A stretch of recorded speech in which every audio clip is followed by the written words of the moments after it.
انسان کو دکھ بھی آتے ہیں، بیماریاں بھی آتی ہیں، اپنوں بیگانوں کی طرف سے اس کو تلخیوں کا بھی سامنا کرنا پڑتا ہے۔ تو اس موقع پر آپ کی زبان کوئی ایسا جملہ نہ کہے جو اللہ کی ناراضگی کا سبب۔ غم تو پہنچتا ہے اور غم سے انسان متاثر بھی ہوتا ہے۔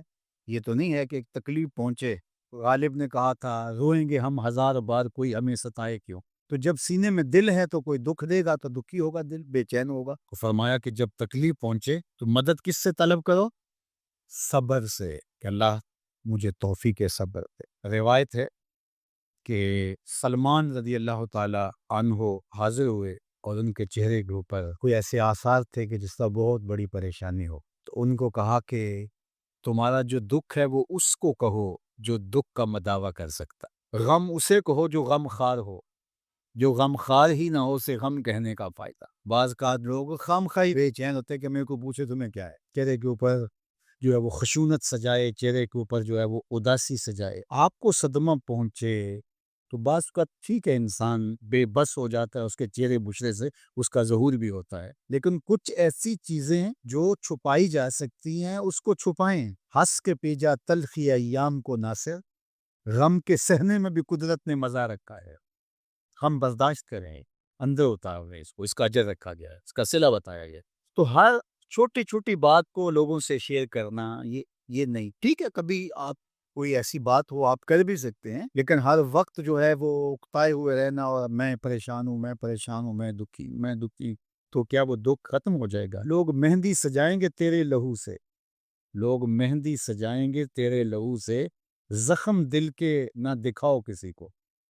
لوگ تو اس سے طرح مذاق بھی اڑائیں گے، اور جب تم ہنستے ہو تو زمانہ تمہارے ساتھ ہنستا ہے، اور جب تم روتے ہو تو زمانہ تمہارے ساتھ نہیں روتا۔ اس لیے یہ آنسو بڑے قیمتی ہیں، وہی بہاؤ جہاں شان کریمی موتی سمجھ کے چن لے۔ یوں ضائع نہ کرو، یوں ان کو برباد نہ کرو، لوگوں کے سامنے رسوا نہ کرو اپنے آپ کو۔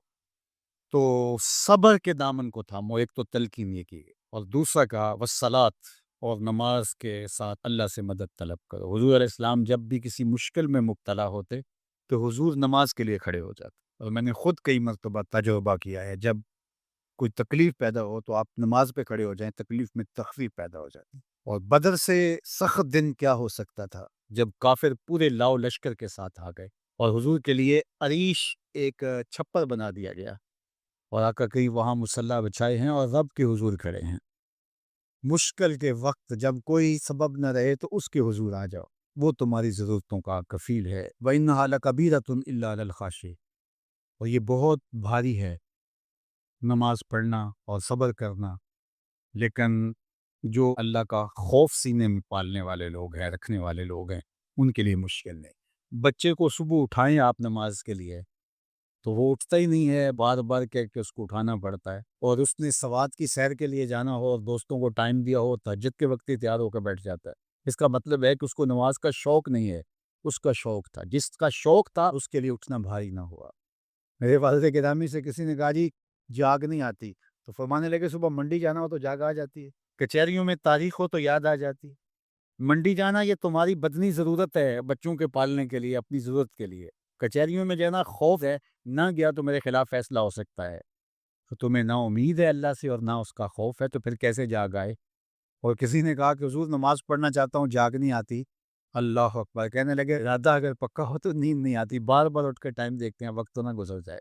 اللہ اکبر۔ تو فرمائیے بھاری ہے لیکن خاشعین کے لیے بھاری نہیں ہے، خشیت خدا سینے میں نہیں ہے، اللہ کا خوف سینے میں نہیں ہے، تو واقعی صبح کا اٹھنا بہت زیادہ بھاری ہے، بہت زیادہ مشکل ہے، لیکن جو خشیت والے ہیں ان کے لیے مشکل نہیں ہے۔ یہ مان لیا کہ صبح کا اٹھنا، سحری کا اٹھنا نفس پہ شاک ہے، لیکن اگر کسی کی زندگی کی لذت اس میں رکھ دی گئی ہو، اللہ اکبر، تو پھر اس کے لیے مشکل تو نہیں ہوگا۔ راہ خدا میں تکلیف اٹھانا مشکل صحیح، لیکن زندگی کا سرور اس میں رکھ دیا گیا، وہ مزہ دیا تڑپ نے، میری آرزو ہے یارب، میرے دونوں پہلوؤں میں حفظہ کا ایمان لانا کوئی معمولی واقعہ نہیں تھا۔ جس طرح مسلمانوں میں خوشی کی لہر دوڑ گئی تھی، تو کفار کے اندر یہ خبر ایک بجلی بن کے گری، تو وہ بھی دار الندوہ میں بیٹھے اور سوچنے لگے کہ اب کیا کیا جائے۔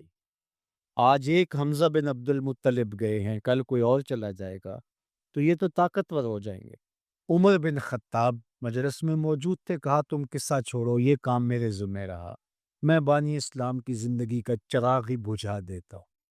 روز روز کا قصہ ہی تمام ہوتا ہے، تلوار حمائل کی اور ارادہ قتل سے گھر سے نکلتے ہیں، تقدیر ہنس کے کچھ اور ہی بول رہی ہے۔ سودا لینے کے لیے بازار گئے، سودا لینے کے لیے بازار گئے، ہاتھ اس کے بکے جس کے خریدار گئے۔ تلوار حمائل کی ہے، بانی اسلام کی زندگی کا چراغ بجھانے کی آرزو ہے، گھر سے نکلتے 22 سال کی عمر ہے، جوانی ہے، بانکپن ہے، چہرے پہ جلال ہے، خطاب کا جری جواں بیٹا ہے۔ راستے میں ایک صاحب ملے، دیکھا اور کہا کہ کیا تیور ہیں اور ارادے کدھر گئے؟ کہا چراغ اسلام بجھانے جا رہا ہوں۔ کہا اس کی روشنی تو تمہارے گھر میں بھی پہنچ گئی ہے۔ پوچھا کیا ماجرا ہے؟ کہا تمہاری بہن فاطمہ بنت خطاب اور تمہارے بہنوئی سعید وہ بھی اس آقا کے غلام بن گئی۔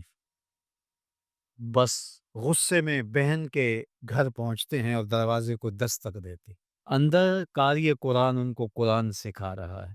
اہل خانہ سمجھے عمر آئے ہیں اور تیور بھی اچھے نہیں ہیں، قاری کو کہیں گوشے میں چھپا دیا اور دروازہ کھولا۔ دروازہ کھولنے کی دیر تھی کہ بہن پہ ٹوٹ پڑے، مار دھاڑ شروع کر دے۔ تم سابی ہو گئی ہو، تم نے آباء و اجداد کا دین چھوڑ دیا ہے، مار مار کے ان کو لہو لہان کر دیتے ہیں۔ تو بہن بولتی ہے عمر سنو، تم خطاب کے بیٹے ہو نا، میں بھی خطاب کی بیٹی ہوں، میں بھی اپنے موقف سے ہٹنے والی نہیں۔ حیرت زدہ ہو جاتے ہیں کہ اس عورت کے اندر یہ بجلیاں کیسے آ گئیں، تو سوچنے لگے اور کہا اچھا جو تم پڑھ رہے تھے مجھے بھی سناؤ۔ کہا تمہیں پہلے غسل کرنا ہوگا، عمر بدن دھو رہے ہیں، میرا رب دل دھو رہا ہے۔ اتنے میں قاری قرآن کے ورق لے کے آ گیا اور تلاوت ہوتی ہے، طٰہٰ ما انزلنا علیک القرآن لتشقیٰ، اے 14ویں کے چاند محبوب، ہم نے قرآن اس لیے نازل تو نہیں کیا تھا کہ آپ مشقت میں ہی پڑ جائیں۔ تلاوت ہوتی جا رہی ہے، عمر کی آنکھوں سے آنسو ٹپکتے چلے جا رہے۔ کہا عمر کی عمر برباد ہو گئی، چلو مجھے حضور کی چوکھٹ پہ لے چلو۔ اللہ اکبر، دار ارقم میں حضور تشریف فرما تھے، تلوار اس طرح حمائل کی ہوئی ہے اور اسی حالت میں حضور کی دہلیز پہ جا رہے ہیں۔ دروازے کے سوراخوں سے دیکھا صحابہ نے، کہا کہ عمر آ رہے ہیں، تلوار ہے ہاتھ میں۔ تو حضرت امیر حمزہ نے کہا گھبرانے کی ضرورت نہیں ہے، اگر ارادہ خیر سے آ رہے ہیں استقبال کریں گے، خوش آمدید کہیں گے، بٹھائیں گے، عزت دیں گے، اور اگر ارادہ اچھا نہیں ہے تو اسی کی تلوار سے اس کا سر کاٹیں گے۔ دروازہ کھلتا ہے، عمر حضور کے سامنے آ کے بیٹھتے ہیں اور میرے حضور کہتے ہیں عمر ابھی وہ وقت نہیں آیا کہ تم اسلام لے آؤ، اور یہی وقت تھا عمر کے اسلام لانے کا۔ حضرت عمر کلمہ پڑھتے ہیں، اشہد اللہ الہ الا اللہ وحدہ لا شریک لہ واشہد ان محمدً عبدہ ورسولہ۔ جو ہی عمر کی زبان سے کلمے کی صدا سنتے ہیں صحابہ، اتنے زور سے اللہ اکبر بے ساختگی میں کہتے ہیں، مکے کی گلیاں گونج اٹھتی ہیں۔ اللہ اکبر۔ اب ایمان لانے کے بعد جناب عمر حضور سے پوچھتے ہیں حضور ہم حق پہ نہیں ہیں؟ فرمایا ہم حق پہ ہیں، اللہ کا دین سچا نہیں ہے؟ کہا اللہ کا دین سچا ہے۔ کہا کہ آپ اللہ کے سچے رسول ہیں؟ فرمایا ہاں میں اللہ کا سچا رسول۔ تو کہا پھر ہم چھپ کے نمازیں کیوں پڑھیں؟ ہمیں صحن حرم میں جانا ہوگا۔ مسلمانوں کی 2 صفیں بنتی ہیں، 20-20 افراد کی، ایک صف کی قیادت حضرت عمر کرتے ہیں، ایک صف کے آگے حضرت امیر حمزہ چلتے، درمیان میں میرے حضور ہیں، اور صحن حرم میں پہنچ کے رب کی نماز عطا کی جاتی۔ حضرت عبداللہ ابن مسعود رضی اللہ تعالیٰ عنہ فرماتے ہیں عمر کا اسلام لانا مسلمانوں کے لیے عزت کا سبب تھا۔ اور رحیم نے 2 صفتیں بیان کی، توجہ ہو، ایک اس کی صفت ہے غالب اور ایک اس کی صفت ہے رحیم۔ علماء کہتے ہیں کہ اس کا ما قبل سے تعلق ہے، قرآن اس نے اتارا ہے جو غالب ہے، اس لیے کسی مائی کے لال میں جرأت نہیں ہے کہ اس کی زیر زبر بھی بدل سکے، اس لیے کہ اتارنے والا غالب ہے۔ تو جب تک قرآن بولتا رہے گا، محبوب یہ گواہی موجود رہے گی اِنَّكَ لَمِنَ الْمُرْسَلِينَ، سارا زمانہ انکار بھی کرتا رہے، قرآن کی بولی تیری گواہی پیش کرتی رہے گی۔ اور دوسری صفت لگائی رحیم، قرآن اس نے نازل کیا ہے جو رحیم ہے۔ علماء فرماتے ہیں اس کی مناسبت کیا ہے؟ کہا کہ اس کے رحیم ہونے کی یہ تھوڑی دلیل ہے کہ رب ہو کے بندوں سے بات کر رہا ہے، اس نے قرآن اتارا ہے اور رب ہو کے بندوں سے ہم کلام ہو رہا ہے اپنے محبوب کی وساطت سے، تو یہ اس کے رحیم ہونے کی دلیل ہے۔ تو یہ اس نے نازل کیا جو غالب بھی ہے، جو رحیم بھی ہے۔ لِتُنذِرَ قَوْمًا مَّا أُنذِرَ آبَاؤُهُمْ فَهُمْ غَافِلُونَ، تاکہ تم اس قوم کو ڈر سناؤ جس کے باپ دادا نہ ڈرائے گئے تھے، تو وہ بے خبر ہیں، وہ غفلت میں ہیں۔ حضرت امام فخر الدین رازی فرماتے ہیں یا ما نافیہ ہے یا پھر یہ ما مصدریہ ہے۔ جن لوگوں نے اس کا ترجمہ کیا ہے عمومی طور پہ مفسرین ادھر ہی گئے ہیں کہ یہ ما نافیہ ہے، تو مفہوم ہوا کہ محبوب آپ اس قوم کو ڈرائیں، مدتیں ہوئی ان کے آباء و اجداد کو بھی کسی نے ڈر نہیں سنایا تھا، تو وہ غفلت میں پڑ گئے ہیں۔ حضرت عیسیٰ علیہ السلام کے اٹھائے جانے اور حضور کے پیدا ہونے کے درمیان 571 سال کا فاصلہ ہے، پھر 40 سال کے بعد حضور نے اعلان نبوت کیا، تو 611 سال ہو گئے تھے کہ قوموں نے وحی کا اجالا نہیں دیکھا تھا، اور اتنی دیر اندھیرے میں رہنے کے بعد اب روشنی ان کو عجیب لگتی تھی۔ طویل مدت اندھیرے میں بیٹھے رہے تو اچانک بجلی آ جائے تو پھر ایک دفعہ آنکھوں پر بوجھ ہوتا ہے، تو جو اتنا عرصہ کفر کے ظلمت قدے میں رہے اور اندھیروں سے نبھا کرنا ان کا مزاج بن گیا اور وہ ان کی فطرت بن گئی، جب وحی کا اجالا چمکا تو وہ انکار تو کریں گے، چونکہ وہ ان کی طبع کے اندر رچ بس گیا ہے اندھیرا۔ تو اب جس طرح چمگادڑ اندھیرے میں رہتی ہے تو سورج چڑھے تو وہ چھپ جاتی ہے، سورج کو دیکھ نہیں پاتی، آنکھیں بند کر لیتی ہے۔ تو اسی طرح جو لوگ اتنا طویل عرصہ اندھیرے میں رہے تھے، تو اب حضور کی نبوت کا سورج چمکا تو انہوں نے انکار تو کرنا ہی تھا، انہوں نے تو چھپنا ہی تھا، مخالفت تو کرنی تھی، اس لیے کہ اندھیرے کے خوگر بن گئے ہوئے تھے۔ فہم غافلون، تو وہ غافل ہو چکے تھے، ان کی فطرت میں، ان کی طبع میں اور ان کے دل میں راسخ ہو چکے تھے اندھیرے۔ اب ان کو اچنبھا لگتا تھا روشنی، روشنی عجیب لگتی تھی ان کو۔ ایک تو ہے اگر یہ ما نافیہ مانے، اور اگر اس ما کو مصدریہ مانے تو پھر اس کا مفہوم یہ ہوگا کہ محبوب آپ ان کو اسی طریقے اور اسی انداز سے ڈر سنائیں جس انداز سے ان کے آباء و اجداد کو ڈر سنایا گیا تھا۔ آپ کوئی نیا طریقہ نہیں لے کے آئے، جو پیغمبروں کا طریقہ پہلے تھا، تنذیر کا، تبشیر کا، آپ اسی طریقے پہ آئے ہیں، اور جس طرح وہ لوگوں کو اور قوموں کو ڈر سناتے رہے ہیں، آپ بھی اسی طریقے پہ ان کو تنذیر کریں، ان کو ڈر سنائیں، ان کو تبشیر کریں، ان کو پیغام حق دیں۔ یعنی آپ کا وہی طریقہ ہوگا جو آپ سے قبل پیغمبروں کا طریقہ رہا ہے، اور جس طرح ان کے آباء و اجداد کو ڈرایا گیا، پیغمبروں نے ان کے بڑوں کو ڈرایا، ان کو بھی آپ اسی طریقے سے ڈرانے کے لیے آئے ہیں۔ اور دوسرا مفہوم جو ما نافیہ کے ساتھ ہے کہ آپ اس قوم کو ڈرانے آئے ہیں، ان کو ڈر سنانے آئے ہیں، ان کو تنذیر کرنے آئے ہیں۔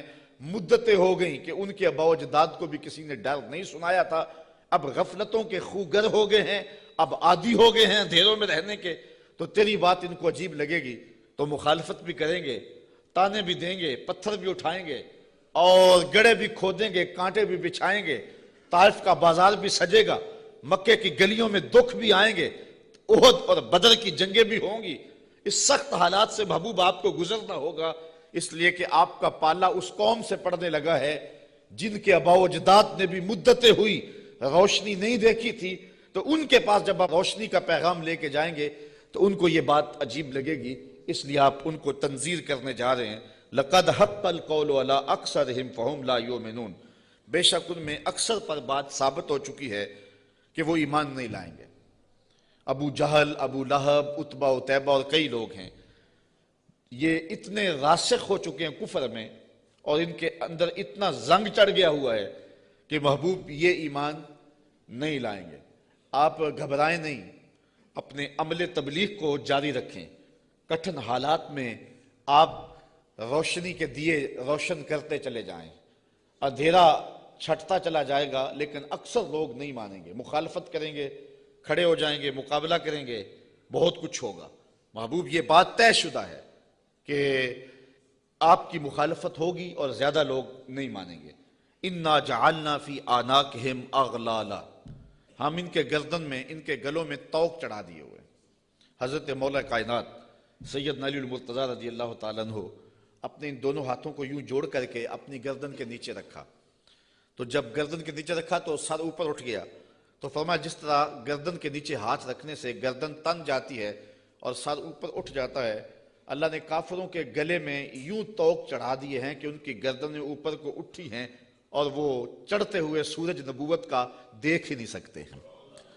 اچھا آگے لفظ بھی فرمایا فَهِيَ إِلَى الْأَذْقَانِ، اور وہ ٹھوڑیوں تک چڑھے ہوئے ہیں۔ فَهُمْ مُقْمَحُونَ، مقمحون عربی میں ایسے اونٹ کو کہتے ہیں کہ جس کو کھینچ لیا جائے، جس کی گردن کھینچ لی جائے اور وہ نیچے بھی نہ دیکھ سکے، دائیں بائیں بھی نہ گردن موڑ سکے، آنکھیں تاڑے لگ جائیں اور گردن اوپر کو اٹھی ہو، نیچے سبز چارہ بھی ہو تو اسے دکھائی نہ دے، اس کو کہتے ہیں ایبالن مقمحن، ایسا اونٹ کہ جس کی گردن اٹھی ہوئی ہے۔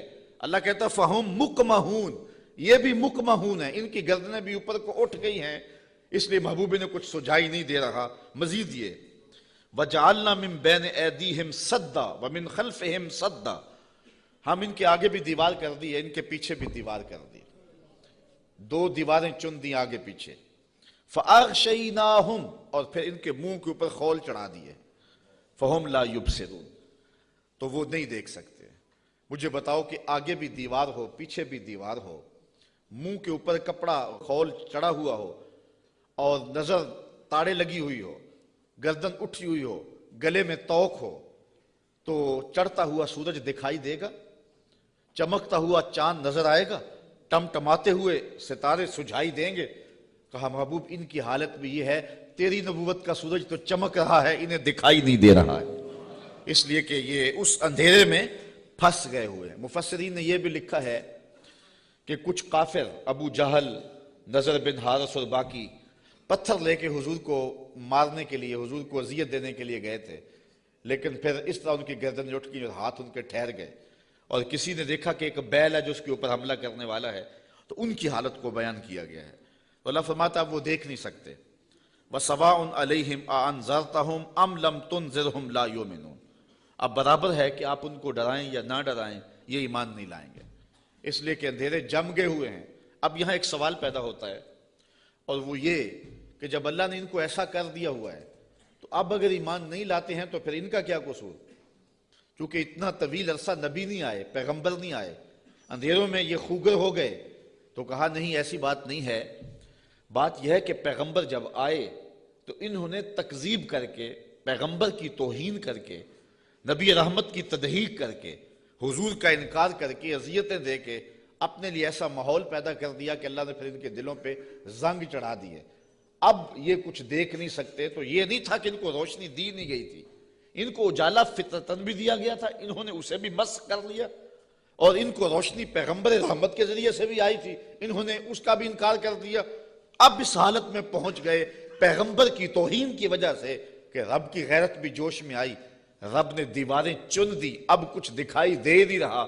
یار اس سے بڑھ کر کیا بات ہے کہ چاند ٹکڑے ہو کے قدموں میں آئے اور یہ پھر بھی نہ مانے، سورج پلٹ کے عصر کے وقت پہ آئے، یہ پھر بھی نہ مانے، ابو جہل مٹھی میں کنکر لے کے آئے اور کہے آپ اللہ کے رسول ہیں، بتاؤ میری مٹھی میں کیا ہے، تو حضور بول کے کہیں میں بتاؤں یا جو مٹھی میں وہی بتا دے، تو اب بھی وہ نہ مانے اور کہے ھذا من سحر ابن ابی کبشہ، یہ ابو کبشہ کا جادو ہے جو سر چڑھ کے بول رہا ہے۔ تو یہ ان کے آگے پیچھے دیواریں نہیں ہیں تو اور کیا ہے، ورنہ اتنے واضح دلائل دیکھنے کے باوجود بھی ان کو نظر نہیں آ رہا، یا رشتہ دار بھی ہیں لیکن نظر نہیں آ رہا، پاس بیٹھتے بھی ہیں نظر نہیں آ رہا، اور بلال حبشے سے دیکھ رہا ہے، سلمان کو فارس سے دکھائی دے رہا ہے، اور صہیب کو روم سے نظر آ رہا ہے، کول ہندیاں بھی کہیں اپنا نہ جانے، دل والے آکھیا دلدار آگے۔ تو یہ اپنی اپنی قسمت کی کہانی ہے، تو کہا محبوب آپ ان کو ڈرائیں یا نہ ڈرائیں یہ ایمان نہیں لائیں گے۔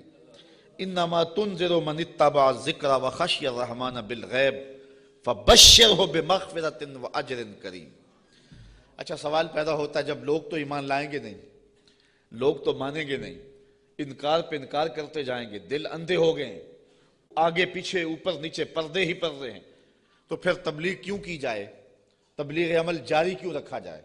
جب زمین ہی بنجر ہے تو پھر بیج کیوں ڈالا جائے؟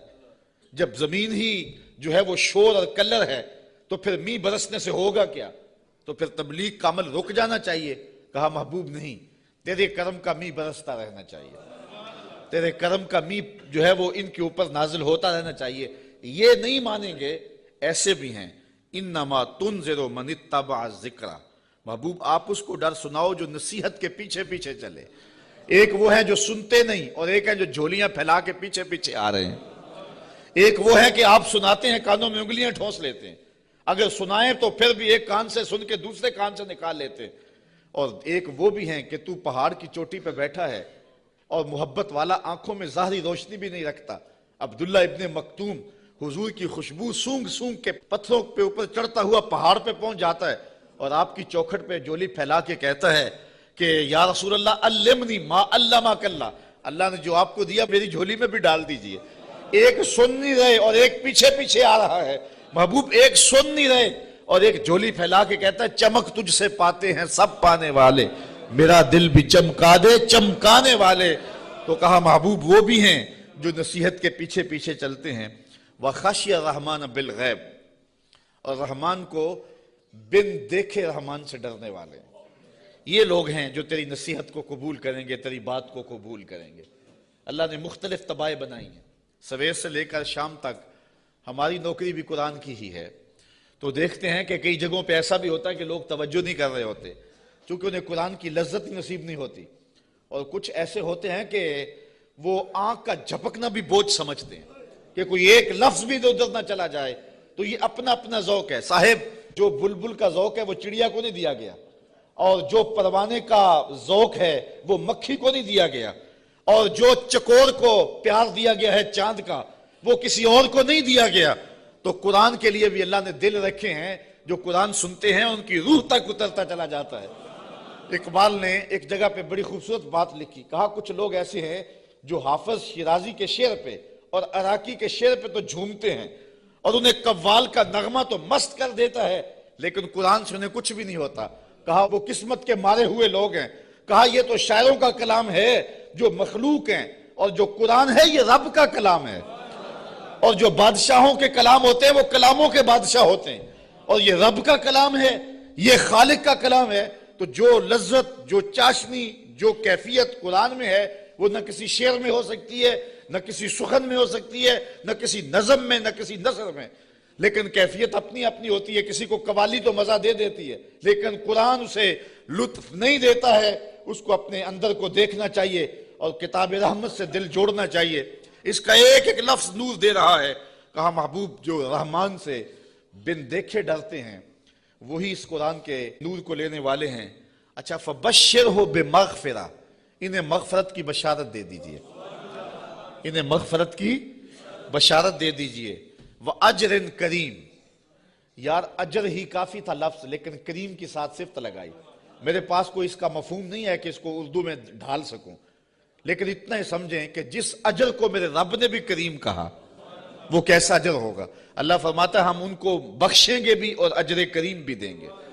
اِنَّا نَحْنُ نُحْيِي الْمَوْتَى وَنَكْتُبُ مَا قَدَّمُوا وَآثَارَهُمْ وَكُلَّ شَيْءٍ أَحْصَيْنَاهُ فِي إِمَامٍ مُبِينٍ، بے شک ہم مردوں کو جلائیں گے، زندہ کریں گے، اور ہم لکھ لیں جو انہوں نے آگے بھیجا، جو پیچھے چھوڑا، اور ہر چیز ہم نے گن رکھی ہے ایک بتانے والی کتاب میں۔ آج کوئی مانے یا نہ مانے، انکار کرے یا اقرار کرے، تردید کرے یا تائید کرے، رخ پھیر لے یا جھولی پھیلا لے، محبوب آپ پریشان نہیں ہوں گے۔ ایک وقت آنے والا ہم قبروں سے مردوں کو اٹھائیں گے۔ آج کوئی مانے یا نہ مانے، ہم نے لکھی ہوئی ہے، ایک ایک بات لکھی ہوئی ہے، وہ روشن کتاب میں۔ قیامت کے دن نامہ اعمال کھلے گا، سب سامنے آ جائے گا۔ تو محبوب آپ اپنے عمل کو جاری رکھیں، جو آپ کر رہے ہیں ہم وہ بھی لکھ رہے ہیں، اور جو آگے سے ان کے رویے ہم وہ بھی لکھ رہے ہیں۔ قیامت کے دن ہر شے سامنے ہوگی اور رب کی عدالت میں سارے فیصلے ہوں گے۔ اچھا ایک تو یہ مفہوم ہے جو عامت المفسرین نے بیان کیا اس آیت کا، لیکن ابن عاشور میں اس کا ایک اور مفہوم بیان کیا ہے، اور ذرا سنیے۔ وہ کہتا ہے کہ اس آیت کو اِنَّا نَحْنُ نُحْيِي الْمَوْتَى، اس کو ہم ما قبل سے اگر ملا کے پڑھیں تو مفہوم اس کا کچھ اور نکلتا ہے، اور وہ یہ کہ محبوب تیری بات کو کچھ لوگ سنتے نہیں ہیں، اور تو ان کے پاس جا کے بات سناتا ہے اور وہ پرواہ نہیں کرتے، ان کے اوپر نیچے آگے پیچھے زنگ ہیں اور پردے ہیں، لیکن محبوب تیرے کرم کا می برستا رہنا چاہیے، ایک دن آئے گا مردے بھی جی اٹھیں گے۔ محبوب تیرے کرم کا می برستا رہے، ایک دن آئے گا ان شور اور کلر زمینوں میں بھی پھول کھل اٹھیں گے۔ اس لیے تو کرم فرماتا رہے اور تو تبلیغ کا عمل جاری رکھ، روزانہ پتھر پہ بھی ایک قطرہ گرے تو ایک دن سوراخ وہاں بھی ہو جاتا ہے، اور محبوب تیری مٹھی بولی جاری رہنی چاہیے، ایک دن زمانہ تیرے کلمے پڑے گا۔ اور پھر فتح مکہ کے دن لوگوں نے دیکھا سب کے لبوں پہ ترانے میرے حضور کے ہی تھے۔ تو یہ ہے ایک مفہوم۔ اچھا، یہ بات بیان کرنے کے بعد جو اگلا رکوع ہے، مضمون لمبا نہ ہو جائے لیکن میں کچھ مضمون آپ کے سامنے رکھ دیتا ہوں اختصار کے ساتھ۔ اللہ نے اپنے محبوب کے غلاموں کو ان کٹھن حالات میں تسلی دی۔ وَضْرِبْ لَهُمْ مَثَلًا أَصْحَابَ الْقَرْيَةِ، محبوب انہیں اس شہر والے لوگوں کی کہانی سناؤ۔ یہ محبوب کے قلب کو اور حضور کے غلاموں کے دل کی تسکین کے لیے اللہ نے کہا، چونکہ کہانیوں کے ساتھ ویسے بھی انسان کا جو رجحان ہے وہ طبعی ہوتا ہے، فطری ہوتا ہے۔ کہانی کی طرف میلان ایک فطری ہے، انسان کی طبع میں رکھا گیا، شوق سے سنتا ہے۔ کسی زمانے میں شام کو بچے دادی اماں کے بستر میں گھستے تھے کہ اس سے کہانیاں سننی ہیں، اور دادی اماں اپنی روایات، اپنا کلچر، اپنی تہذیب، اپنا تمدن اور اپنی خاندانی روایات اس کہانی کے اندر سمو کر کے ان بچوں کو اخلاقیات کا درس، اپنے مذہب کا درس اور اچھائیوں کا درس اور تقوی کا درس اس ایک کہانی میں رکھ کے ان کو دیا کرتی تھی، اور وہی ہمارا کلچر تھا، وہی ہماری تہذیب تھی، اور وہ اپنی روایات کو نئی نسل میں منتقل کر کے جاتی۔ جب سے ہم نے دادی اماں کا بستر چھوڑ دیا ہے اور ٹیلی ویژن کی سکرین سے تہذیب لینا شروع کر دی ہے، اس لیے ہم نے روایات ادھر سے لینی ہے، اور وہی حقیقتوں کے اجالے اور وہی روشنیاں تھی، اور آج ہم پتہ نہیں کیا کس کو کلچر قرار دے رہے ہیں۔ میں 2-4 دن پہلے لاہور میں 4-5 جگہ پہ درس پہ رہا ہوں، اور جگہ جگہ کلچر میلے اور کیا کچھ دیکھتا رہا ہوں، تشہیر اس کی۔ تو میں کہا تھا، جگہ جگہ میں نے کہا یہ ہمارا کلچر نہیں ہے۔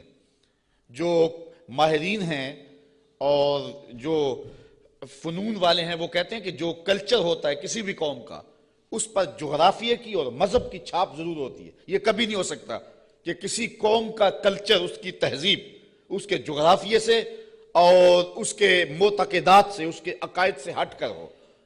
تو یہ سارتا پا برہنہ کلچر، یہ ہمارا کلچر نہیں ہو سکتا، نہ مشرقی کلچر نہ حجازی کلچر۔ ہمارا کلچر مغرب کی ہواؤں سے نہیں پھوٹتا، مدینے کی فضاؤں سے پھوٹتا ہے۔ اپنی ملت کا قیاس اقوام مغرب سے نہ کر، خاص ہے ترکیب میں تجھے قوم رسول ہاشمی۔ آج جو کلچر ہمیں دیا جا رہا ہے وہ قطعاً ہماری روایات نہیں ہیں، ہمارا کلچر نہیں ہے، ہمارا تمدن نہیں ہے، ہماری تہذیب نہیں ہے۔ تو بہرحال دادی اماں سے وہ کہانیاں سننا، یہ شوق اور رجحان یہ فطری ہے۔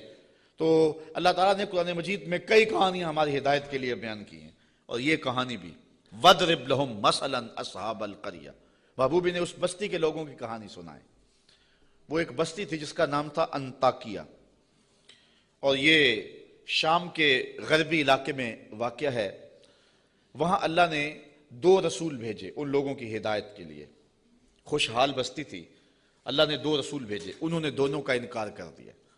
اللہ نے ان کی تائید کے لیے تیسرا رسول بھیجا، انہوں نے اس کا بھی انکار کر دیا، حتیٰ کہ ان نبیوں کی تکذیب کی، انہیں گالیاں دی، اور پتھر لے کر ان نبیوں کو شہید کرنے پر آمادہ ہو گئے۔ جب نبیوں کو قتل کرنے لگے تو شہر کے ایک کنارے پر ایک شخص رہتا تھا، اسے جب پتہ چلا کہ یہ نبیوں کو قتل کر رہے ہیں میری قوم کے لوگ، تو تھا تو وہ مسکین آدمی، لیکن اس کے دل میں جذبہ جاگا، وہ وہاں سے دوڑتا ہوا آیا اور اپنی قوم کو کہنے لگا تم قتل کرنے لگے ہو، میں کہتا ہوں ان کے قدم چومو۔ تو وہ جتنے پتھر تھے ان نبیوں پر برسنے کے لیے آمادہ تھے وہ اس شخص پہ برس گئے، اور پھر وہ شہید ہو گیا۔ پھر اس کی لاش سے آواز کیا آئی، یہ قرآن کی بولی ہے۔ ذرا توجہ کر لیں، میں اس کی تفصیلات میں تو نہیں جاؤں گا، لیکن اختصار کے ساتھ مضمون آپ نے سن لیا۔ اب قرآن کا لہجہ دیکھیے، وَضْرِبْ لَهُمْ مَثَلًا أَصْحَابَ الْقَرْيَةِ، محبوب نے اس بستی کے لوگوں کی کہانی سنائیے۔ اِذْ جَاءَهَا الْمُرْسَلُونَ، جن کے پاس رسول آئے۔ اِذْ أَرْسَلْنَا إِلَيْهِمُ اثْنَيْنِ، ہم نے ان کی طرف 2 رسول بھیجے۔ فَكَذَّبُوهُمَا، اس قوم نے ان دونوں کی تکذیب کر دی. فعززنا بثالث، ہم نے تیسرا بھیجا. فقالوا انا الیکم مرسلون، ان رسولوں نے کہا کہ ہم تمہاری جانب رسول بن کے آئے ہیں. قالوا، قوم نے کہا، ما انتم الا بشر مثلنا، تم تو ہمارے جیسے بشر ہو. یہ بدبخت اور بد نصیب قوموں کا مزاج رہا ہے کہ پیغمبروں سے روشنی اور نور لینے کی بجائے ان کو بشر کہہ کے ان کی رحمتوں سے اور ان کے دامن سے پھوٹتی ہواؤں سے اور ان کے سینے سے نکلتی شعاؤں سے اور ان کے من سے وابستہ روشنیوں سے اپنے آپ کو محروم کر لیتے ہیں. اور ان کا چلنا پھرنا اور ان کا اٹھنا بیٹھنا، ان کا شادی اور نکاح کرنا اور ان کا بال بچوں میں رہنا اور ان کا بازار میں آنا جانا، اس کو وہ کہتے ہیں کہ یہ اگر نبی ہوتے تو یہ کیوں ہوتا. یہ عجیب بات ہے، ان کی عظمتوں کے پہلوؤں کو چھوڑ کے نظر یہاں رکھ دیتے ہیں، حالانکہ یہ بھی انسانیت کے نمونے کے لیے اور ہدایت کے لیے ہوتا ہے. یہاں میں بہت لمبی بات نہیں کروں گا، اگرچہ یہ عنوان ایک لمبی گفتگو کا متحمل ہے. ایک بات کروں گا کہ اصل بدبختی ہے لوگوں کی. ہمارے بزرگ فرمایا کرتے تھے، تم نے حلیمہ کی بکریوں کے پیچھے پیچھے دیکھا، سدرہ پر جبریل کے آگے آگے نہیں دیکھا. بس جو یہاں نظر جما لے تو وہ محروم ہو جاتا ہے، اور جو اس سمت کو دیکھے تو وہ روشنیاں پا جاتا ہے. اچھا، دوسری بات، اور اب وہ آپ کی توجہ کے لیے، کہ ایک طرف اس قوم کا رویہ یہ ہے اور کافروں کا یہ مزاج رہا ہے کہ وہ نبیوں کو بشر کہہ کے ان کو رسول ماننے سے انکار کر دیتے ہیں. زندہ اور جاوید انسانوں کو، متحرک اور فعال ہستیوں کو، وہ زندہ اور جاوید انسانوں کو بشر کہہ کے نبی ماننے سے، رب کا بھیجا ہوا ماننے سے، رب کا فرستادہ ماننے سے انکار کر دیتے، اور دوسری جانب صنم خانوں کے مردہ پتھروں کو خدا مان لیتے. ذرا ان کا تفاوت دیکھیے. نہ مانے تو زندہ اور جاوید انسانوں کو نبی بھی نہ مانے، اور ماننے پہ آ جائیں تو ہاتھوں سے تراشے ہوئے پتھر کے جو ہے وہ بت اور مٹی کے بنے ہوئے مادوؤں کو خدا بھی مان لیں. تو یہ کیا تفاوت ہے کہ ایک طرف یہ نبیوں کو، زندہ اور متحرک انسانوں کو نبی بھی نہ مانے، اور دوسری جانب پتھروں کو خدا بھی مان لیں. تو اصل یہ نفسیاتی پرابلم تھا، اور یہ قوموں میں ہر دور میں موجود رہا ہے. سادہ سا جواب ہے، یہ لمبی یہاں بھی بحث چاہیے، لیکن سادہ سا جواب ہے کہ صنم خانوں کے مردہ پتھروں کو ماننے میں مفادات پہ زیادہ نہیں پڑتی. انسان کی زندگی میں وہ مردہ پتھر اور بت دخل اندازی نہیں کرتے، انسان کی انا پر چوٹ نہیں لگاتے. ایک پجاری زانی ہو، شرابی ہو، ڈاکو ہو، جو مرضی کرے، کبھی پتھروں نے بول کے نہیں کہا کہ یہ کیا کر رہے ہو. ہمیں بھی پوچھتے اور یہ کیا رویے رکھے ہوئے. ان کی جھوٹی انا کا بت بھی پلتا رہتا اور وہ سجدے بھی کرتے. تو بتوں کو ماننے سے ان کو اپنی زندگی بدلنی نہیں پڑتی تھی، اپنے رویے بدلنے نہیں پڑتے تھے، اور ان کی سوچوں پر کوئی پہرا نہیں تھا، ان کے خیالوں پر کوئی قدغن نہیں تھی، طرز حیات پر کوئی دخل نہیں تھا. اس لیے بتوں کو ماننے میں کوئی پریشانی نہیں تھی.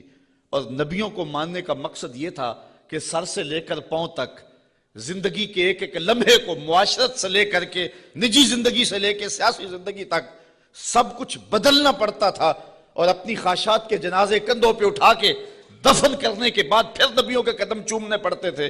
اس لیے نبیوں کو ماننے میں پرابلم تھا اور بتوں کو ماننے میں کوئی پرابلم نہیں تھا، اس لیے کہ بتوں کو ماننے میں کوئی مفادات پہ زیادتی نہیں پڑتی تھی، اور نبیوں کو ماننے کا مقصد یہ تھا پھر اپنی خواہش چھوڑنی پڑتی تھی. تیرے ہندیاں سندیاں محبوبہ، میں کافر ہوا جے میں ہوا، پھر تو اپنا آپ چھوڑنا پڑتا تھا نا.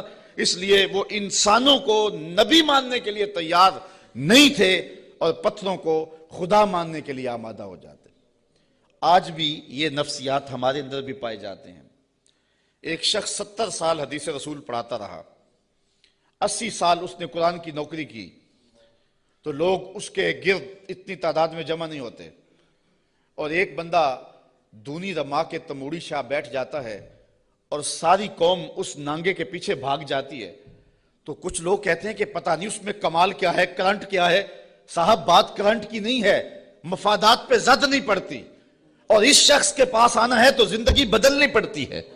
اس لیے ان مردوں کو ماننے میں حرج نہیں ہے، اور ان فعال اور زندوں کو ماننے میں اپنی خواہشات کا جنازہ اٹھانا پڑتا ہے، لہذا انسان کا رجحان ادھر نہیں ہوتا ہے، انسان کا رجحان ادھر ہوتا ہے۔ یہ ایک انسان کی فطرت ہے۔ اس بات کو سمجھانے کے لیے میں آپ کو ایک بات سناؤں گا۔ میرا ایک دوست ہے پرانا، تو بچپن میں جن سے تعلق رہا ہو تو وہ کم ہی کسی کے لیے اعتقاد کا رشتہ رکھتے ہیں، لیکن یہ اللہ کا فضل ہے کہ میرے لیے اس کے دل میں بڑی محبت، حتیٰ کہ میرے ساتھ اس کا روحانی تعلق بھی ہے۔ تو اس کا ایک دوسرا دوست ہے اور وہ میرا بھی دوست، اور وہ بہت زیادہ پڑھ لکھ بھی گیا ہے اس کی طرح۔ تو اس نے کہا یار دیکھ، میں بھی ایک اعلیٰ منصب پہ ہوں اور حضور کی سنت چہرے پہ ہے، تو تیرے دل کے اندر بھی اس شخص کے لیے محبتوں کے جذبے ہیں، تو بھی میری طرح اس شخص کے ساتھ اپنا باطن کا تعلق قائم کیوں نہیں کر لیتا؟ یہ ایک مرید کے دل میں خواہش ہوتی ہے کہ دوسرا شخص بھی میرے پیر سے وابستہ ہو جائے۔ اس فطری خواہش کے تحت اس نے اس کو دعوت پیش کی۔ تو اس نے جو جواب دیا، وہ جواب اس آیت کے مفہوم کو سمجھنے میں مدد دے گا۔ اس نے کہا کہ میں کبھی کبھی اس کی تقریر سنتا ہوں تو یار میں حساس سا آدمی ہوں، رات کو سو نہیں سکتا، تو جس کی تقریریں مجھے سونے نہیں دیتی، اگر میں اس سے تعلق جوڑ لیا وہ تو مجھے زندہ مار دے گا، اس لیے مجھے تو پیر ایسا چاہیے کہ جو سراہنے کے نیچے رکھ کے آرام سے سو بھی سکوں، اور جس کو چاہوں تو لپیٹ کے جیب میں ڈال بھی سکوں، اس کے ساتھ تعلق کا یہ رشتہ مجھ سے تو نہیں نبھایا جائے گا۔ تو انسان چاہتا ہے، انسان کی طبع ہے، انسان کی فطرت ہے، جہاں مفادات پہ زد نہ پڑتی ہو تو لوگ وہاں دوڑتے ہیں، اور جہاں مفادات پہ زد ہوتی ہو، جہاں اپنا آپ بدلنا ہوتا ہے، وہاں صائب فکر کے لوگ ہی جاتے ہیں۔ وہ تھوڑے بھی ہوں، زیادہ بھی ہوں، اس سے غرض نہیں ہے، لیکن ہوتے صائب ہیں۔ تو ان کافروں کا مزاج یہ تھا کہ پیغمبروں کی یہ کہہ کے تکذیب کر دی کہ تم تو بشر ہو، اور صنم خانوں کے مردہ پتھروں کو خدا ماننے لگ جاتے۔ وما انزل الرحمن من شیء، کہنے لگے تمہارے اوپر رحمان نے کچھ نہیں اتارا۔ ان انتم الا تکذبون، تم تو معاذ اللہ جھوٹ بولتے ہو۔ گالیاں دی، برا بھلا کہا، تکذیب کی نسبت کر دی۔ اچھا، جو شریف آدمی ہوتا ہے اس کا بھی اپنا مزاج ہوتا ہے۔ شریف آدمی سے کوئی الجھ بھی پڑے تو وہ اپنی شرافت کے دائرے سے نیچے نہیں آ سکتا۔ وہ کسی کو گالی بھی دے تو وہ بھی شائستہ انداز کے اندر اس کو سخت لفظ نہیں دیتا، چونکہ اس کی زبان متحمل نہیں ہوتی سخت لفظ کی۔ وہ شیخ سعدی نے لکھا ہے کہ ایک شخص کو کتے نے کاٹ لیا، تو وہ رات کو کرا رہا تھا، تو اس کی ایک چھوٹی سی بیٹی تھی، تو اس نے دیکھا کہ بار بار میرا باپ اٹھ کے کرا رہا ہے، تو اس نے غصے سے کہا، جب باپ چپ ہی نہیں کر رہا تھا، کرائے جا رہا تھا، کہا بابا بابا تو دندہ نہ داری، تجھے کتے نے جب کاٹا تھا تو تیرے دانت نہیں تھے؟ اس نے کہا پتر جب کتا کاٹے تو کتے کو آگے سے کاٹا نہیں جاتا۔ تو جو شریف آدمی ہوتا ہے وہ گالی کا متحمل نہیں ہوتا، اور کوئی سخت لفظ بھی کہے تو اس کو بھی تول کے بولتا ہے۔ اب ان کافروں نے تو گالیاں دی، پیغمبروں کو برا کہا، تکذیب کر دی۔ پیغمبروں نے جواب کیا دیا، ذرا سنیں اور زندگی کا حسن دیکھیں اور اچھے لوگوں کی عادات دیکھیں۔ اللہ اکبر۔ تو ان پیغمبروں نے کہا قالوا ربنا یعلم انا الیکم لمرسلون، ہمارا رب جانتا ہم رسول ہیں۔ ایک تو بات یہ، اور دوسری بات تم مانو نہ مانو تمہاری ضرورت بھی نہیں ہے، جب ہمارا رب جانتا ہے کہ ہم رسول ہیں۔ یہاں بات سمجھانے کے لیے مجھے پھر ایک مثال دینا پڑے گی۔ اچ شریف سے بزرگ تشریف لائے راول پنڈی، تو علاقہ بھر کے جو سادات تھے وہ اپنے اپنے شجرے لے کر کے تصدیق کے لیے ان کے پاس پہنچے، چونکہ یہ جد امجد ہیں سادات کے۔ تو پیر میر علی شاہ صاحب نہیں گئے، تو کسی نے پیر صاحب سے کہا کہ حضرت سارا زمانہ آیا ہے اور اپنے شجروں کی تصدیق کروائی ہے، آپ نہیں گئے؟ تو پیر میر علی شاہ رحمۃ اللہ تعالیٰ علیہ فرمانے لگے کہ میں وادی ہمراہ میں تھا، میری عصر کی سنتیں قضا ہو گئی، سویا تو حضور خواب میں ملے، اور آقا کریم نے فرمایا سید ہو کے عصر کی سنتیں چھوڑتے ہو؟ تو کہا میرے لیے یہ سند ہی کافی ہے کہ حضور نے کہہ دیا سید ہو کے عصر کی سنتیں چھوڑتے ہو، جب حضور نے سید کہہ دیا اب مجھے کسی اور کی تصدیق کی لوڑ ہی نہیں ہے۔ تو کہا تم مانو نہ مانو ہمارا رب کہتا ہے کہ ہم رسول ہیں، یہی سند کافی ہے کہ ہمارا رب کہہ رہا ہے کہ ہمیں رسول ہے۔ اچھا، اگر آپ کی توجہ ہو تو اس سے ایک اور بات میں آپ کے سامنے رکھنا چاہوں گا۔ جو سچا آدمی ہوتا ہے اس کی طبع کے اندر ایک اطمینان ہوتا ہے، اور جو جھوٹا آدمی ہوتا ہے اس کو کبھی بھی سکون نہیں ملتا۔ وہ سیاست کے روپ میں ہو، وہ مشائخ کے روپ میں ہو، وہ عالم کے روپ میں ہو، وہ کسی اور بھی روپ میں ہو، اس نے ایک جماعت رکھی ہوتی ہے اپنی تعریف و توصیف کروانے والی، بھانڈ قسم کے لوگ اس کے ساتھ ہوتے ہیں، جو زمین سے آسمان تک اس کو اٹھا کے لے جاتے. چونکہ ہمارا تعلق مذہبی طبقے سے ہے، ہم دیکھتے ہیں کہ بعض لوگوں کو انہوں نے اپنے ساتھ بھانڈ قسم کے مولوی رکھے ہوئے ہوتے ہیں جو انہیں قطب زماں تو غوث زماں پتہ نہیں کیا کیا کہہ رہے ہوتے ہیں، لیکن ہم ان لوگوں کے چہروں پہ دیکھتے ہیں ان کے اندر چور بول رہا ہوتا ہے. اور اسی طرح جس طرح جھوٹا آدمی اس کا سارا زمانہ بھی تعریف کرے تو اسے تو پتہ ہوتا ہے، تو وہ اندر جو ضمیر ہے اس کا ملامت کرتا ہے اور اس کی پیشانی پہ کچھ لکھا ہوتا ہے جو بصیرت والے لوگ پڑھتے ہیں. اسی طرح جو سچا آدمی ہوتا ہے سارا زمانہ مخالفت بھی کرے اور زمانہ گالیاں بھی دے، سچ اس کی پیشانی پہ بول رہا ہوتا ہے. اسے کوئی ضرورت نہیں ہوتی کہ کوئی مجھے کہے کہ تو اچھا ہے، سارا زمانہ مخالف بھی ہو جائے اسے یہ پرواہ نہیں ہوتی. انہوں نے کہا تم مانو یا نہ مانو، ربنا یعلم، ہمارا رب جانتا ہے کہ ہم اس کے رسول ہیں. ہمارے سے ڈگری لینے کی ہمیں ضرورت بھی نہیں ہے، ہمارا رب جانتا ہے کہ ہم رسول ہیں. وما علینا الا البلاغ المبین. انہوں نے کہا ہمارا اتنا کام تھا وہ ہم نے کر دیا، ہمارا کام تھا تبلیغ کرنا اور وہ کھلی تبلیغ ہم نے کر دی. یہ آپ ہر خطیب سے سنتے جب تقریر ختم ہوتی ہے تو آخر میں کہا جاتا ہے وما علینا الا البلاغ المبین. تو یہاں میں ایک جملہ کہنا چاہوں گا، اگر کوئی شخص قرآن و حدیث بیان کرنے کے بعد کہے وما علینا الا البلاغ المبین پھر تو بات جچتی ہے. اور اگر کوئی 1 گھنٹہ لطیفے سنانے کے بعد اور جغت بازی کرنے کے بعد لوگوں کی پگڑیاں اچھالنے کے بعد پھر کہے وما علینا الا البلاغ المبین تو بھلا بات جچے گی؟ بات تو تبھی جچے گی جب ان پیغمبروں کے مشن کو ادا کرے اور پھر کہے وما علینا الا البلاغ المبین. انہوں نے کہا ہمارا کام اتنا تھا کہ ہم نے تمہارے تک تبلیغ کر دی، اب تمہاری مرضی مانو یا نہ مانو. قالوا انا تطیرنا بکم لئن لم تنتہوا لنرجمنکم ولیمسنکم منا عذاب علیم.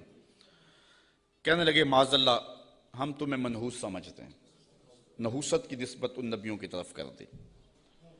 اور مفسرین نے لکھا ہے کہ بارش بھی زیادہ ہو جاتی تو کہتے ہیں ان کی وجہ سے، کبھی دھوپ کڑاکے کی لگ جاتی تو کہتے ہیں ان کی وجہ سے، کبھی کوئی چلتے چلتے کوئی گر جاتا تو کہتے ہیں ان کی وجہ سے.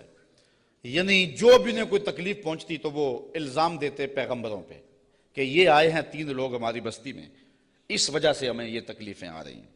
انہوں نے کہا لئن لم تنتہوا، اگر تم نہ رکے باز نہ آئے. اس قوم نے ان 3 پیغمبروں کو الٹیمیٹم دیا، اگر تم نہ رکے تبلیغ کا عمل نہ چھوڑا لنرجمنکم، ہم تمہارے اوپر پتھر برسائیں گے، ولیمسنکم منا عذاب علیم، اور بے شک ہمارے ہاتھوں تم بہت دکھ میں مبتلا ہو جاؤ گے، تمہیں بڑی سزا دیں گے، تکلیف دیں گے.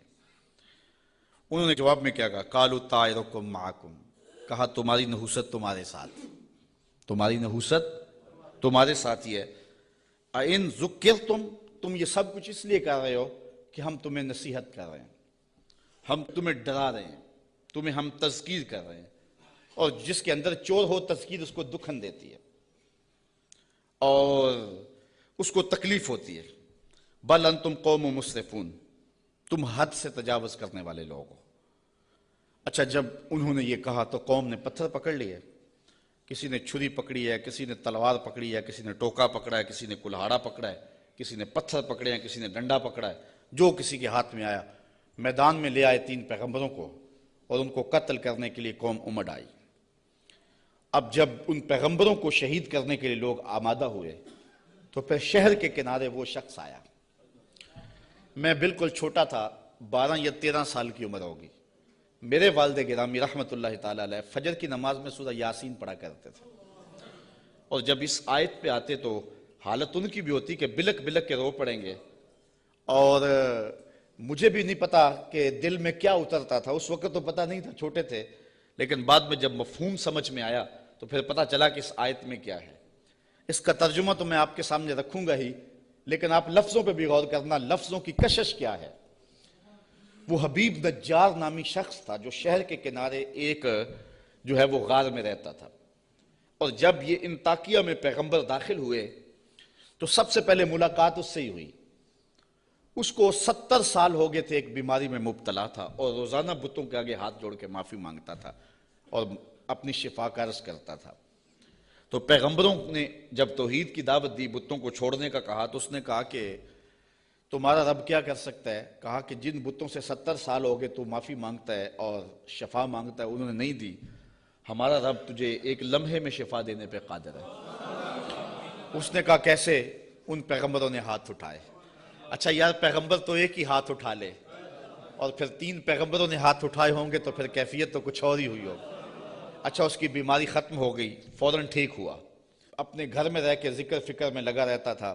یہ پیغمبر تبلیغ کرتے رہے. جب قوم نے ان پیغمبروں کو شہید کرنے کا ارادہ کر لیا, وہ دور شہر کے کنارے پہ رہتا تھا اور اس کا گھر کوئی اونچائی پہ تھا اور کسی غار میں رہتا تھا. اس نے دیکھا کہ میدان میں لوگ جمع ہیں اور نبیوں کو شہید کرنے پہ آمادہ ہیں. پھر وہ وہاں سے آیا.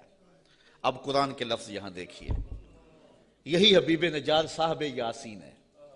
ذرا غور تو کرو, قرآن کی نوکری کرنے والوں, دعوت دین دینے والوں, اپنے آپ کو بہت بڑا سمجھو اس اعتبار سے کہ تمہیں یہ سعادت مندی نصیب ہوئی ہے. اللہ نے کس اہتمام سے شخص کا ذکر کیا. پھر کیا ہوا, وَجَاءَ مِنْ أَقْصَى الْمَدِينَةِ رَجُلٌ يَسْعَى, شہر کے پرلے کنارے سے ایک مرد دوڑتا ہوا آیا.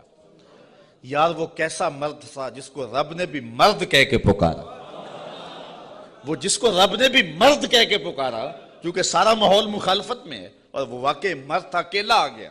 وَجَاءَ مِنْ أَقْصَى الْمَدِينَةِ رَجُلٌ يَسْعَى, شہر کے پرلے کنارے سے ایک مرد دوڑتا ہوا آیا. قَالَ يَا قَوْمِ اتَّبِعُوا الْمُرْسَلِينَ, کہا میری قوم رسولوں کی اتباع کرو, ان کی مخالفت نہ کرو. ان کو پتھر مارنے لگے ہو, میں کہتا ہوں ان کے قدم چومو. اتَّبِعُوا مَن لَّا يَسْأَلُكُمْ أَجْرًا وَهُمْ مُهْتَدُونَ, ایسوں کی پیروی کرو جو تم سے کچھ مانگتے بھی نہیں اور ہیں بھی سیدھی راہ پہ. تو مفسرین فرماتے ہیں پیروی اس کی کرنی چاہیے جس میں 2 کوالٹیاں ہوں, ایک لالچ مزاج نہ ہو اور دوسرا سیدھی راہ کا مسافر. ایک بندہ سیدھی راہ پہ ہے لیکن اپنے حرف بھی بیچتا ہے اور لفظ بھی بیچتا ہے, قرآن کی آیتیں بھی بیچتا ہے اور حدیث رسول کے ایک ایک کلمے کو بیچتا ہے, تو اس سے آپ ہدایت نہیں لے سکتے. گو ہدایت پہ ہے, وہ بات سچی کر رہا ہے, قرآن کی کر رہا ہے, حدیث کی کر رہا ہے, لیکن وہ لالچی مزاج کبھی بھی تمہیں کسی موقع پہ بھی بیچ دے گا, تمہاری راستہ خراب کر دے گا. اس شخص کے پیچھے نہ چلو جو طبعاً لالچی ہے اور وہ تمہیں خراب کرے گا. اور دوسرا وہ کہ ہدایت یافتہ بھی ہو. اگر کوئی بندہ ہدایت یافتہ نہیں ہے لیکن بے غرض تبلیغ کرتا ہے تو آپ کہتے ہیں یار یہ تو مانگتے کچھ نہیں ہے. اچھا تم سے تو کچھ نہیں مانگتا, امریکہ سے تو ڈالر لیے ہوئے ہیں, اس لیے اس کے بھی پیچھے نہ چلو جو ہدایت پہ نہ ہو. 2 شرطیں قرآن نے بیان کی ہے, ایک ہدایت پہ ہو اور دوسرا تم سے طلب کچھ نہ کرتا ہو.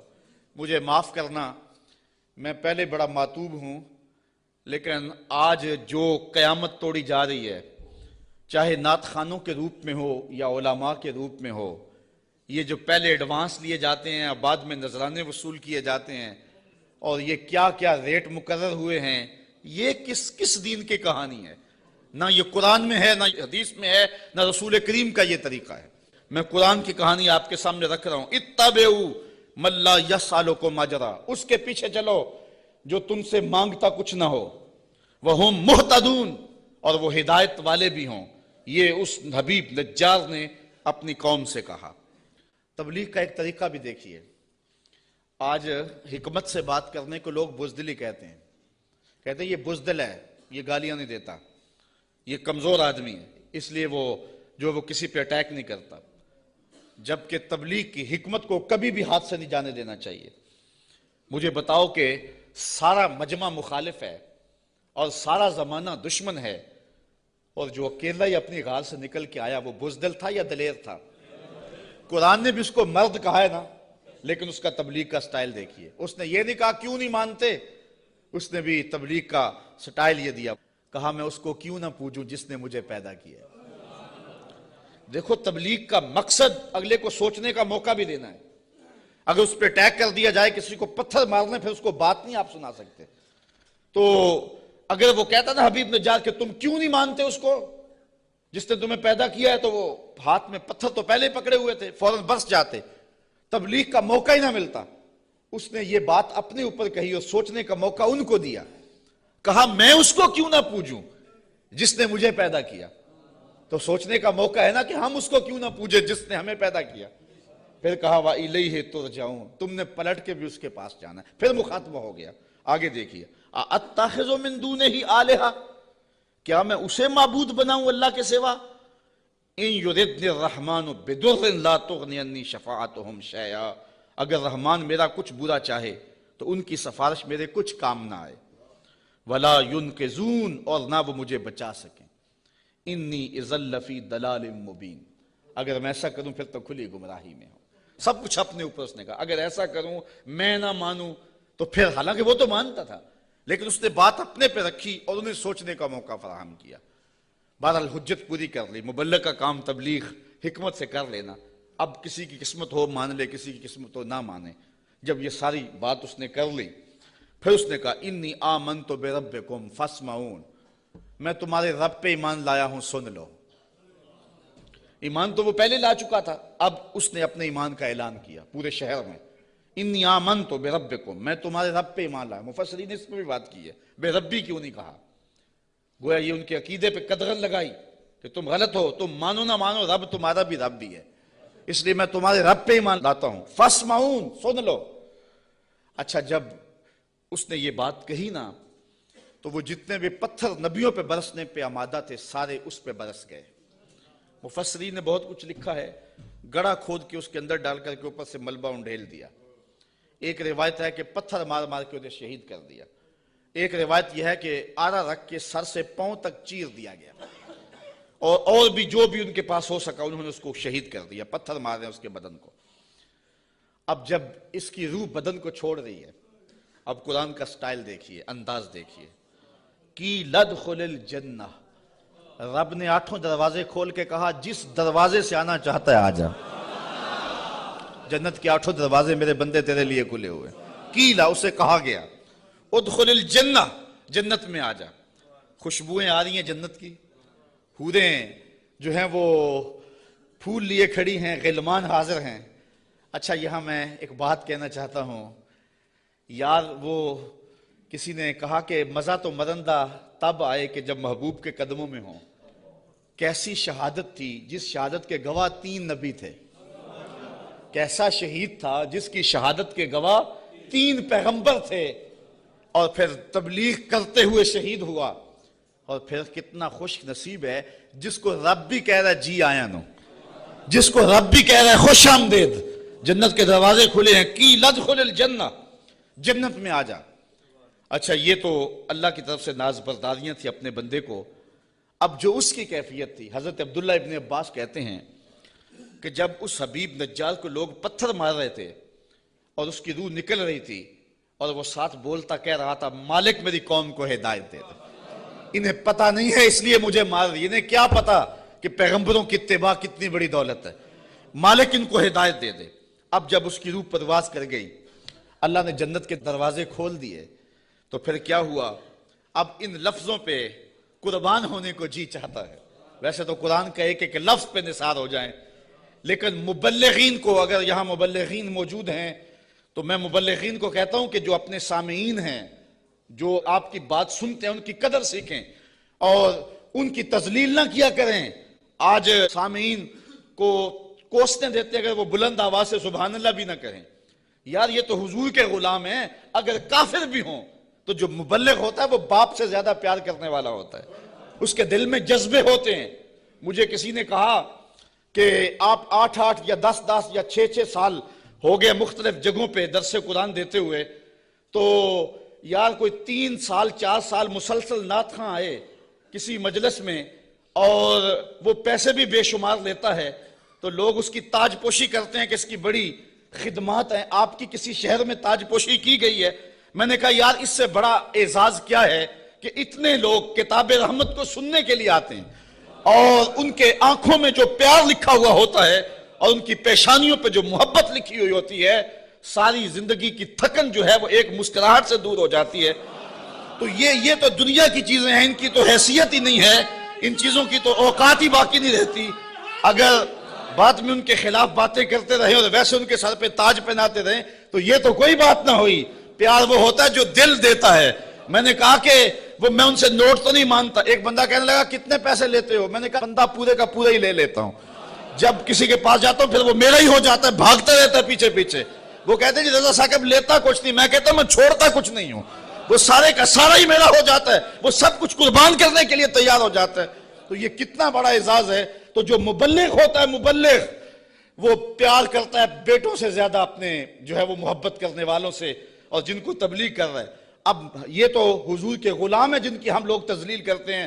کسی کو کہتے ہیں یہ چاول کھانے آگے ہوئے ہیں, کسی کو کہتے ہیں یوں جی سبحان اللہ نہیں کہہ رہے. کیا کیا بولیاں بولی جاتی ہیں. یہی وجہ ہے کہ لوگ دین سے دور ہوتے چلے جا رہے ہیں. مبلغین کو اپنے منصب کا ہی نہیں پتا, اور سینوں کے اندر وہ درک ہی نہیں ہے جو ایک مبلغ کے سینے میں ہونا چاہیے. یہ کافر ہیں کافر, اور پتھر مار رہے ہیں, اور حبیب نجار کو شہید کر دیا ہے. جب روح اڑی نا بدن سے, اور وہ اس بدن کو بھی نوچ رہے تھے, بوٹیاں کھینچ رہے تھے, اور حبیب نجار کی روح جو ہے وہ پرواز کر کے اوپر آ جاتی ہے. اور اس کی آواز کیا ہے بولی ذرا دیکھیے, قرآن بتاتا ہے. قالا, حبیب نجار نے کہا, حبیب نجار نے, جس کی بوٹیاں نوچ رہے ہیں.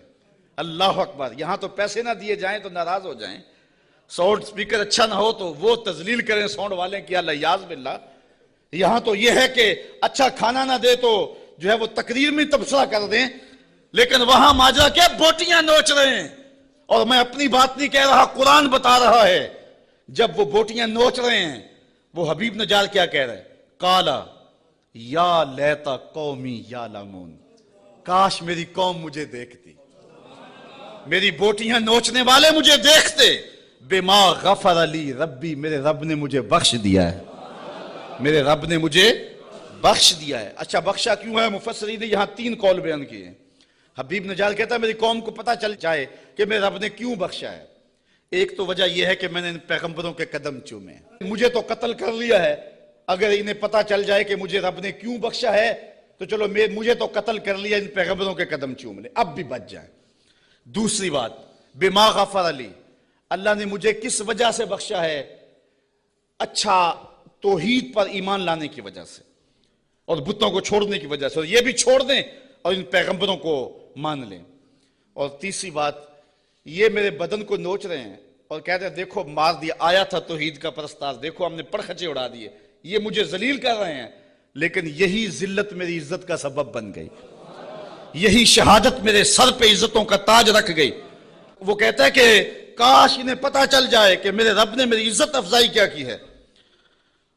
وَجَعَلَنِي مِنَ الْمُكْرَمِينَ, اور مجھے عزت والوں میں کیا ہے, مجھے وقار کی مسند بچھا کے دیے اور مجھے عزت کے تخت پہ بٹھایا ہے.